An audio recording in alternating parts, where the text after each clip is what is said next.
आज हम बात करेंगे प्रवीण मिश्रा जी के चार्ट पे। इन्होंने पहले भी मेरे प्रश्न का जवाब दिया है और आज भी इन्होंने प्रश्न का जवाब दिया है। पहले किसी अन्य प्रश्न पे जवाब मांगा था इन्होंने और आज इन्होंने पूछा है कि मेरी पत्नी वर्किंग वुमेन होगी या नहीं। ठीक है, हाउसवाइफ होगी या वर्किंग होगी। फिर मैरिज के बाद भाग्योदय होगा या नहीं, इस पे हम चर्चा करेंगे। ठीक है, तो आज हम यूज करेंगे नाड़ी पद्धति का। ठीक है, नाड़ी पद्धति एक साउथ की विशेष पद्धति है जिसके माध्यम से हम इसे आसानी से पता कर सकते हैं। ठीक है, कोई भी अपने चार्ट में ये देख करके पता कर सकता है। तो वो सिस्टम मैं आपको आराम से समझाऊंगा, इसे ध्यान से समझिएगा। ठीक है,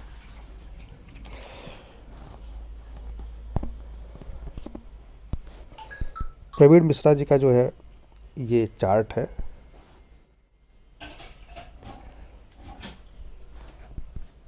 ये लग्न कुंडली है। ठीक है, अब पत्नी का भाव कौन सा होता है समझिएगा। पत्नी का भाव कौन सा होता है? सप्तम भाव। ठीक है, कौन सा भाव होता है? सेवंत भाव। वो कहाँ पे बैठा है? लगन में बैठा है। ठीक है, कहाँ बैठा है? लगन में बैठा है।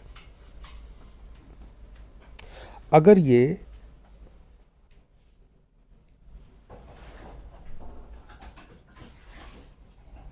टेंथ भाव में बैठ जाता, ठीक है, सेवंथ लॉर्ड टेंथ बैठ जाता, तो निश्चित रूप से पहले से वर्किंग होती।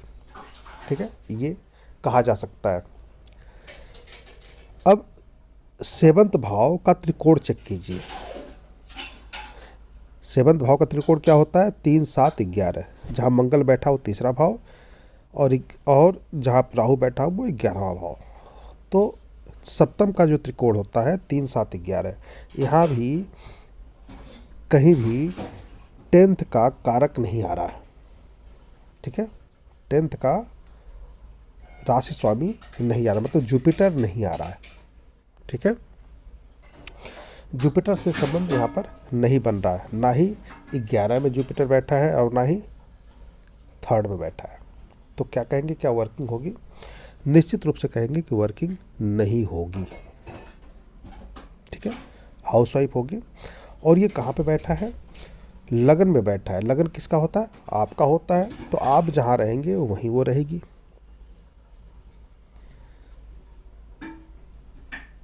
ठीक है, तो जहाँ आप रहेंगे वहीं पर साथ में आपके रहेगी। ये तो पहला प्रेडिक्शन हो गया।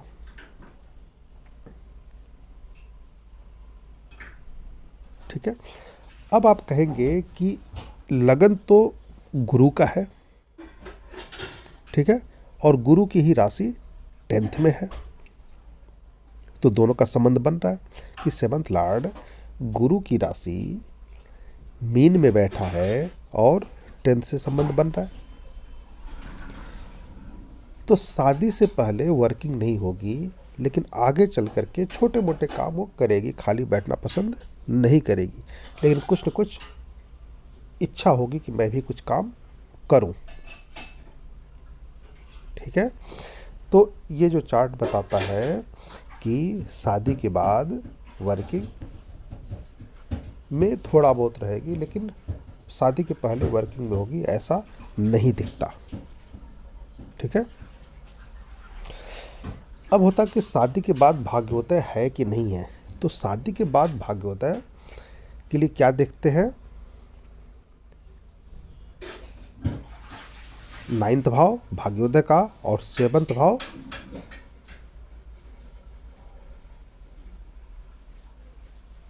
बुध का। तो क्या 7th भाव का स्वामी और 9th भाव के स्वामी का आपस में कुछ संबंध बन रहा है? कुछ भी संबंध? मंगल और बुध का। तो बुध बैठा है गुरु की राशि में और मंगल बैठा है शुक्र की राशि में। यहाँ भी कोई संबंध नहीं बन रहा, ना ही दृष्टि संबंध बन रहा है और ना ही युति संबंध बन रहा है। तो यहाँ भी शादी के बाद भाग्योदय का कोई चांस नहीं दिख रहा। ठीक है, बुध अगर 9th भाव को देखता, मंगल अगर 7th भाव को देखता तो भी जो है योग बन जाता, लेकिन ऐसा भी कुछ नहीं दिख रहा। अच्छा, एक काल पुरुष की कुंडली होती है जो 7th लॉर्ड शुक्र होता है। अगर मेष को हम लग्न मान लेते हैं और 9th भाव को गुरु की मान लेते हैं, तो शुक्र और बुध, शुक्र और गुरु अगर एक साथ बैठते हैं और एक दूसरे की राशि में बैठते हैं या एक दूसरे को देखते हैं तो भी जो है योग बन जाता।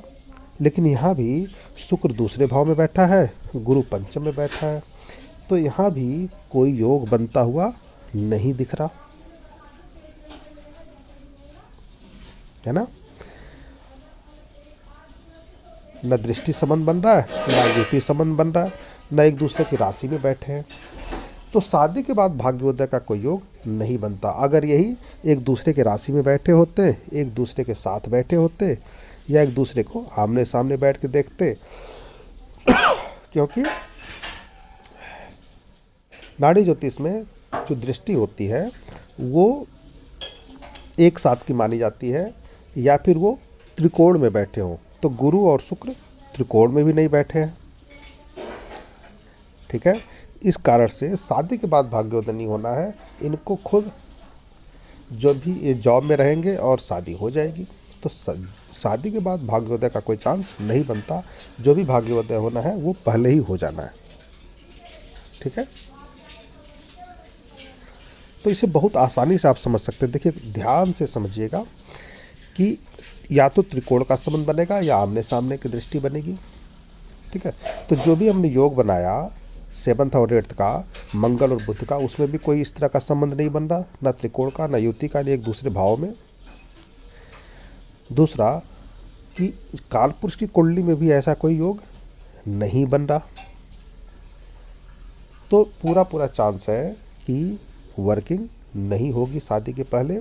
दूसरा, शादी के बाद भाग्योदय होने का कोई चांस नहीं बनता।